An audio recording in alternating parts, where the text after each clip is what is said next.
Bonjour, je suis Park Soo-yoon, politologue nord-coréenne accréditée par le parti, et je vais vous donner mon point de vue sur l'élection présidentielle française. C'est une sorte de concours où le peuple choisit son leader suprême. Mais comme les gens n'ont plus confiance dans leur politique, ce n'est pas le plus aimé qui gagne à la fin, mais le moins détesté. Et contrairement à chez nous, il ne suffit pas d'être le fils du leader pour gagner. C'est vraiment une autre culture. D'abord, il y a une campagne où chacun fait des promesses qu'il ne tiendra pas. Sur ce point, c'est différent de la Corée, où il n'y a pas de promesses, donc pas de mensonges. Ensuite, ils font deux votes. Le premier sert à éliminer les petits candidats, et le second donne le vainqueur parmi les deux finalistes. Attention, quand je dis éliminer, c'est une image, il n'envoie pas de missiles sur les gens, comme chez nous. Entre les deux tours, il y a le bal des girouettes, où chaque candidat éliminé tente d'intégrer le futur gouvernement en se débarrassant de ses convictions.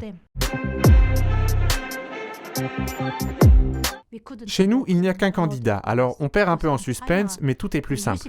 Comme la France autorise encore plusieurs courants de pensée, 12 candidats vont s'affronter cette année. Alors il y a les candidats de droite qui imposent l'exemplarité tout en passant leur temps au tribunal, et les candidats de gauche qui prônent la solidarité, mais qui sont incapables d'être solidaires entre eux. Et puis il y a les écologistes qui veulent sauver la planète en interdisant tout, mais ça fait chier tout le monde. Et puis ceux qui veulent juste aider leurs amis. Là, on est plus proche de ce qui se fait chez nous, en Corée. Leur leader a presque tous les pouvoirs. Il peut faire passer les lois en force, choisir le ministre de la Justice et le patron de la télévision, ou même déclarer la guerre. Mais il ne peut pas aller en prison. Ça, c'est pratique. Finalement, la différence avec la Corée, c'est qu'il ne reste en place que 5 à 10 ans, et qu'il n'assassine pas ses concurrents. Ou alors, c'est plus discret que chez nous.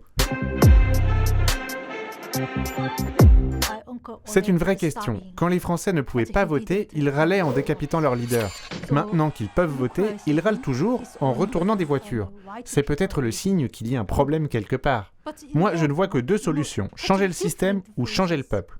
Dans les deux cas, il faut aller voter. Personnellement, je n'ai jamais essayé, mais il paraît que l'expérience est amusante.